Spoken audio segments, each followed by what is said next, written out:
जय मां विंध्यवासिनी, हर हर महादेव। आप सभी का स्वागत है आपके अपने YouTube परिवार फेसबुक पेज पे। अगर गर्भ धारण में समस्या हो रही हो, गर्भ धारण ही नहीं हो पा रहा हो, बच्चे को कंसीव नहीं कर पा रहे हो, मेडिकली किसी भी प्रकार की समस्या हो स्त्री में या पुरुष में, और विशेष करके अगर गर्भधारण हो रहा है तो मिसकैरेज हो जा रहा है बार बार, जो है किसी भी महीने में, आरंभ के 2-3 महीने में या बाद में, या मृतवत्सा यानी कि शिशु जन्म ले रहा है तो मृत रह रहा है, या जन्म लेने के पश्चात उसकी मृत्यु हो जा रही है, वंश की वृद्धि किसी भी कारण से यौन प्रकरण रुक गया है अगर विशेष करके, तब हमें भगवान महादेव के शरणागत हो करके माँ जगदम्बा और भगवान महादेव के सहित इस विधान को अच्छे से तरीके से जरूर करना चाहिए। मन को शुद्ध करके बिल्कुल भाव सहित भगवान को समर्पित होकर के यह विधान करना चाहिए। इसके लिए आपको हालांकि पार्थिव शिवलिंग पर पूजा करने का विधि है। अगर पार्थिवेश्वर शिवलिंग के साथ इस विधान को करते हैं तो बहुत तीव्र फल मिलता है, लेकिन फिर भी चूँकि आज के समय में हर जगह सदैव पार्थिव शिवलिंग का निर्माण करना सभी के लिए संभव नहीं है, तो ऐसी परिस्थिति में हमें नर्मदेश्वर जी के ऊपर इस विधान को करना चाहिए, अथवा स्फटिक के शिवलिंग के ऊपर। और स्फटिक का शिवलिंग भी ऐसा हो जिसमें शिवलिंग का अर्घी और स्फटिक एक ही साथ जुड़ा हुआ बना हो, अलग अलग ना हो, यानी अर्घी अलग और स्फटिक की मणि जो है शिवलिंग के जो स्वरूप में है वो अलग, ऐसा नहीं होना चाहिए। दोनों एक ही साथ जो बने रहते हैं वैसे शिवलिंग के ऊपर में इस विधान को करना है। और नर्मदेश्वर जी में तो शिवलिंग और अर्घी अलग होते हैं, उसमें कोई दिक्कत नहीं है, उनमें उसी प्रकार से यह विधान होगा। और अगर आपके लिए संभावना हो, आपके पास कोई योग्य ब्राह्मण हो या आपको विधान आता हो पार्थिव शिवलिंग पूजन करने का, तो उसमें इस विधान का प्रयोग आप कर सकते हैं पार्थिव शिवलिंग पूजन के साथ साथ।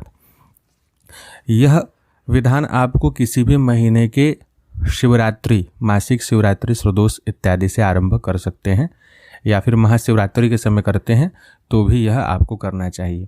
यह विधान लंबे समय तक करना है और नित्य करना है, यानी कि इसमें नियम भंग नहीं होना चाहिए। नित्य करते हैं तो आपके श्रद्धा समर्पण के कारण जन्म कुंडली में अगर कोई ग्रह आपको संतान देने में सक्षम ना हो, वहाँ भी भगवान की कृपा से, अनंत नारायण की कृपा से, माँ भगवती की कृपा से गर्भधारण अवश्य होता है, संतान की प्राप्ति अवश्य होती है। क्योंकि जो ग्रह देने में सक्षम नहीं है उनके ऊपर शासन करने वाले भगवान हैं और भगवान ही कामना को पूर्ति करते हैं। इसके लिए आपको पीले वस्त्र सदैव रखने चाहिए। स्त्री और पुरुष दोनों इस विधान को कर सकते हैं, विशेषतः माताएं जरूर करें जिनके साथ समस्या हो। अगर पुरुष नहीं कर पाते हैं तब तो कोई बात नहीं है, लेकिन अगर दोनों मिलकर के करते हैं, दोनों साथ साथ करते हैं तो और भी अधिक उत्तम है। सुबह सुबह प्रथम दिन जब आप इस विधान को करने जाएंगे तो आपको किन किन चीज़ों की आवश्यकता पड़ेगी। सबसे पहले तो गाय का दूध होना चाहिए, कच्चा दूध, अगर देसी गाय का हो तो सबसे अधिक उत्तम है। साथ ही पत्थर वाला मिश्री की ज़रूरत पड़ेगी, जो मिश्री शुद्ध मिश्री होती है वो। यह 2 चीज़ आपको ज़रूरत पड़ेगा। इसके सिवाय सम्मी जी का पत्र अथवा बेल पत्र, कमल का पुष्प, इन सभी चीज़ों की ज़रूरत पड़ेगी यथाशक्ति, जितनी मात्रा में यह उपलब्ध हो सके। अब आपको सर्वप्रथम आसन पे बैठ जाना है। आसन आपका सदैव एक ही रहेगा, यानी आप किसी और के आसन पे ना बैठें, कोई और आपके आसन पे ना बैठे, इस बात का ध्यान रखना है। इसमें जब तक यह विधि विधान आप करेंगे, हालांकि यह तो आपको लंबे समय तक करना चाहिए बिना किसी दिन की गिनती के, फिर भी अगर आप नियम उठाते हैं कि हम 27 दिन करेंगे, एक पक्ष करेंगे, तो उतने समय तक आपको ब्रह्मचर्य पालन करना है। और अगर लंबे समय तक इस विधान को उठाते हैं, जिसमें कि पूरे महीने की उठाई जाती है, लंबे समय का अर्थ हुआ कम से कम 41 दिन का, सवा महीना का, या शिवरात्रि से अगले शिवरात्रि तक, महाशिवरात्रि से अगले महाशिवरात्रि तक का विधान, जिसमें कि पूर्ण ब्रह्मचर्य का पालन करते हुए तब जा कर के, और जितना भी खान पान का नियम पालन इत्यादि करते हुए करेंगे, जिसकी जितनी विकट परिस्थिति है उस अनुसार यह नियम को उठा सकते हैं। लेकिन अगर उतना लंबा संभव ना हो तो 1 महीने का कम से कम 1.25 महीने का जरूर उठाना चाहिए। विशेष करके श्रावण के महीने में, माघ के महीने में इस विधि विधान को अगर करते हैं तो 1-1 महीने का करना चाहिए, तो अत्यधिक फल की प्राप्ति होती है, जल्दी फल मिलता है। प्रतिदिन सुबह आपको स्नान इत्यादि करके अपने आसन पर बैठना है। आसन भी पीला हो या कुश का हो। गुरु गणपति इत्यादि का स्मरण करके पूजन करके सभी देवी देवताओं का जो आप नित्य पूजन करते हो, सामान्य, सूक्ष्म या वृहद रूप से जिस विधि से करते हो उसे पूर्ण कर लें। उसके पश्चात आपको आवश्यकता पड़ेगी यहाँ पे चांदी की एक चम्मच की। अगर कटोरी भी चांदी का हो तो उत्तम है, ना हो तो कोई दिक्कत नहीं है, पीतल का रखिए।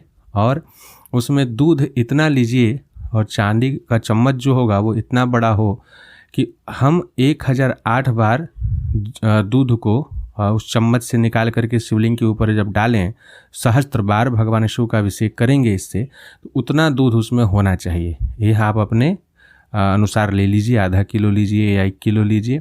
आप उस दूध में गुलाब का जल, गंगा जल, तीर्थों का जल इत्यादि भी, शुद्ध जल भी मिला सकते हैं, लेकिन दूध की मात्रा अधिक रखिएगा। जैसे मान लीजिए कि अगर आप आधा लीटर दूध का प्रयोग कर रहे हैं तो उसमें 1 पाव पानी का प्रयोग, मतलब 250 मिलीग्राम जो है पानी का प्रयोग इत्यादि कर सकते हैं। तो इस प्रकार से आप पहले तो अभिषेक शुरू करेंगे भगवान शिव का। और शिव जी का अभिषेक इत्यादि किस मंत्र से होगा और संकल्प क्या लेना है, पूजन से पहले संकल्प आपको ले लेना है। संकल्प स्पष्ट रहेगा कि जिस किसी भी कारण से हाथ में अक्षत फूल इत्यादि लेके संकल्प करेंगे। प्रतिदिन का संकल्प लेंगे और प्रतिदिन समर्पण करते हैं तो भी चलेगा। और जो लोग लंबा संकल्प ले रहे हैं वो दृढ़ निश्चय के साथ संकल्प लें, भगवान से यह प्रार्थना करते हुए कि मेरा यह अनुष्ठान जो है इतने दिन का वह पूर्ण हो। तो संकल्प यह स्पष्ट रूप से लेना है कि जिस भी किसी कारण से मुझे संतान प्राप्ति में बाधा पहुंच रही हो, चाहे उसके लिए देवताओं का श्राप लगा हो, पितरों का श्राप लगा हो, ऋषि मुनियों का श्राप हो, प्रेत पिशाच की बाधा हो, अथवा ग्रह नक्षत्र का कोई दोष हो, मेरे अपने पाप कर्मों के कारण जिस भी प्रकार का दोष उत्पन्न हुआ हो जिससे हमें संतान प्राप्ति नहीं हो रही है, वंश वृद्धि नहीं हो रही है, हे भगवान सदाशिव, आपका मैं घुष्मेश्वर स्वरूप का पूजन करने का संकल्प लेता हूँ, लेती हूँ। हे भगवान घुष्मेश्वर महादेव, घुष्मा शिवलिंग, घुष्मेश्वर ज्योतिर्लिंग, महाज्योतिर्लिंग, आप मेरी इस कामना को पूर्ण करें। यह बोल करके आप संकल्प का फूल इत्यादि, जल इत्यादि जो है शिवलिंग के पास रख दीजिएगा। और उसके पश्चात जैसा बताया गया है भगवान शिव का अभिषेक शुरू कर दीजिएगा। चम्मच से दूध को उठाना है और शिवलिंग के ऊपर में चढ़ाते जाना है। अगर पति पत्नी दोनों साथ में कर रहे हैं तो जिस तरीके से बैठा जाता है, यानी पत्नी जो है पति के दाएं भाग में बैठेंगी और पूजन को संपन्न करेंगी। पूजन को करने के समय में पति जो है वो अपने हाथ से दूध को शिवलिंग के ऊपर चढ़ाएंगे, पत्नी जो है पति के हाथ को पकड़ी रहेंगे, स्पर्श किए रहेंगी, और दोनों को के मन में श्री घुष्मेश्वराय नमः यह मंत्र चलते रहेगा हर बार। आप जैसे गिनती गिनने के लिए अब इसमें कैसे क्या चीज़ का प्रयोग कर सकते हैं, चाहे तो माला के द्वारा भी कर सकते हैं, 10 माला चला सकते हैं। हर एक मनकी को घुमाएंगे और फिर एक बार जल चढ़ाएंगे, उस चांदी की चम्मच से दूध चढ़ाएंगे। तो इस तरीके से आपको प्रतिदिन अभिषेक करना है। अभिषेक करने के पश्चात दही से जरूर अभिषेक कराएं, गुड़ से। उसके बाद फिर शिवलिंग का अभिषेक करना है, गुड़ को पूरा मलना है, मधु को मलना है, मधु या गुड़ दोनों में से कोई एक चीज़ हो। फिर उसके बाद इसी मंत्र से, घुष्मेश्वराय नमः मंत्र जो है, इसी मंत्र से थोड़ा सा घी लेकर के, कम से कम मेरे अनुसार तो 12 चम्मच घी होना चाहिए चांदी के ही उसी चम्मच से, लेकिन अगर उतना संभव ना हो तो कम से कम 1 चम्मच घी तो ज़रूर ही, वो भी शुद्ध घी हो, उसको शिवलिंग के ऊपर चढ़ा करके अच्छे से शिवलिंग को अभिषेक करें। फिर शुद्ध जल इत्यादि से अभिषेक करें। शुद्ध जल से अभिषेक करके महादेव का सुंदर सा श्रृंगार करें, जैसा आपका सामर्थ्य हो उस अनुसार अष्टगंध से या चंदन की लकड़ी को घस के उससे उनका श्रृंगार करें। बेलपत्र, समीप पत्र इत्यादि चढ़ाएं। मन में कामना को स्पष्ट रखें, भगवान का नाम जप करते हुए श्रृंगार करें। और दीप इत्यादि जो है पहले से प्रज्वलित रहेगा, घी का 2 दीपक जलेगा।